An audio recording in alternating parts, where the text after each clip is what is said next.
Hello students, चलते हैं आज स्टार्ट करते हैं क्लास 10 का मोस्ट इंपॉर्टेंट टॉपिक्स प्रतिस्थापन विधि। जिस चैप्टर हम लोग पढ़ रहे थे 3 चैप्टर, तो चैप्टर में हम लोगों ने इससे पहले मेथड पढ़ चुके हैं ग्राफीय विधि से कैसे दो चर वाले रैखिक समीकरण को हल करते हैं, विलोपन विधि से किस तरह से हम दो चर वाले रैखिक समीकरण को हल करते हैं, और आज हम जानने वाले हैं कि किसी भी दो चर वाले रैखिक समीकरण को प्रतिस्थापन यानी सब्स्टिट्यूशन मेथड से हम लोग किसी भी दो चर वाले रैखिक समीकरण को कैसे हल करते हैं। तो चलिए देर न करते हुए हम लोग स्टार्ट करते हैं प्रतिस्थापन विधि से किसी भी दो चर वाले रैखिक समीकरण को कैसे स्टार्ट करते हैं, कैसे हम लोग आसानी से हल कर सकते हैं। तो पहला है प्रतिस्थापन विधि सब्स्टिट्यूशन मेथड का पहला क्वेश्चन हम लोग एक्सरसाइज 3.2 में आपको दिया होगा प्रतिस्थापन विधि से। तो हम लोग देखते हैं कि कैसे क्वेश्चन आते हैं और कैसे आपको आसानी से सॉल्व कर सकते हैं। तो ज़्यादा देर न करते हम लोग स्टार्ट करते हैं इस चैप्टर को। इस चैप्टर में आपका दिया है 3.2 में प्रतिस्थापन विधि। प्रतिस्थापन विधि आपको यहाँ दिखाई दे रहा होगा। क्वेश्चन दिया है कि निम्नलिखित समीकरणों को प्रतिस्थापन विधि से हल करें। आपको यहाँ दिखाई दे रहा होगा कि किस विधि से प्रतिस्थापन विधि से हल करें। तो प्रतिस्थापन विधि से कैसे हल करते हैं, तो चलिए हम लोग इस क्वेश्चन को आसानी से सॉल्व करते हैं और किस तरह से प्रतिस्थापन विधि से किसी भी इक्वेशन को हम लोग आसानी से सॉल्व कर सकते हैं इस वीडियो में जानेंगे। तो चलिए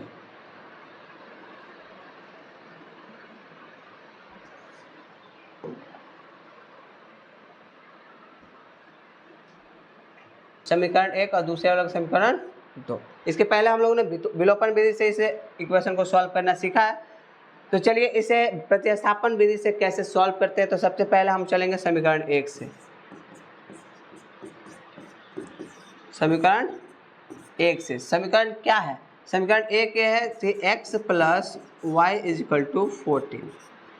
तो क्या करते हैं, इसे एक किसी को उधर भेजना पड़ेगा, या तो x को भेजिए या तो y को भेजिए। ठीक है, तो हम देखते हैं x को रहने देते हैं यहाँ पे और भेजते हैं y को। तो क्या हो जाएगा 14 और y प्लस में तो उधर जाएगा क्या हो जाएगा माइनस में हो जाएगा y, यानी क्या हो गया x = 14 - y। ठीक है, और इसे मान लेंगे हम समीकरण 3। ठीक है, चलिए आगे बढ़ते हैं।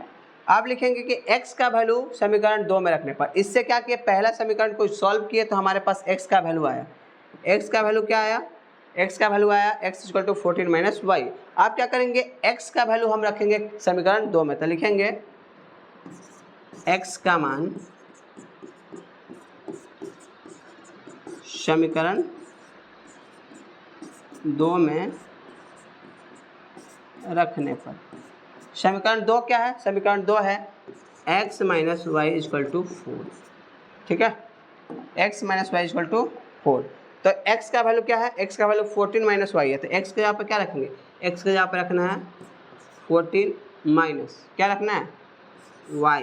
उसके बाद आपके पास क्या है, आपका x का वैल्यू आपका हो गया। x का वैल्यू क्या हो गया 14 - y, और y का वैल्यू रखना y का वैल्यू तो कुछ है नहीं, तो y के जगह पे जो लिखा है उसको इक्वेशन में y लिख देंगे। इक्वल टू क्या हो जाएगा 4 के क्या लेना है या।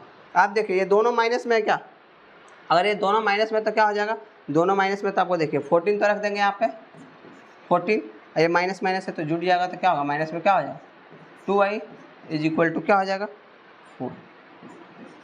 यहाँ माइनस में रहने देंगे 2y, इसको उधर भेजेंगे प्लस में तो उधर जाएगा क्या होगा माइनस में होगा, यानी 4 प्लस में इसको जाएगा तो माइनस में हो जाएगा 14।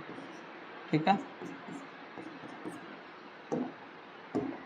क्या हो जाएगा यहाँ पे देखिए ये घटेगा क्या, तो ये क्या हो जाएगा आपका माइनस में 2y, और ये घटेगा तो क्या बचेगा, घटेगा तो 14 में से 4 घटेगा तो माइनस में क्या बचेगा 10 बचेगा। माइनस से माइनस कटा, ठीक है, माइनस से माइनस कट जाएगा और 2 से आप कटा सकते हैं 2 5 या 10, इसलिए लिख सकते हैं कि y = क्या आ गया, y = आपके पास क्या है, y = आ गया आपका 5। y का वैल्यू क्या आया 5, अब y का वैल्यू 5 है तो y का वैल्यू कहाँ रखेंगे, y का वैल्यू समीकरण 3 में रखेंगे। क्या किया सबसे पहले पहला इक्वेशन को सॉल्व किया तो किसका वैल्यू आया, x का वैल्यू आया, यहाँ कुछ नहीं है तो ये इक्वेशन को मान लेंगे 3। और क्या करेंगे x का जो वैल्यू है ना, जो भी वैल्यू आया उसको इक्वेशन 2 में रखेंगे। इक्वेशन 2 को सॉल्व करेंगे तो क्या आएगा y का वैल्यू आएगा। जब y का वैल्यू आया तो y का वैल्यू कहाँ रख देंगे समीकरण 3 में। तो लिखेंगे y का मान समीकरण 3 में रखने पर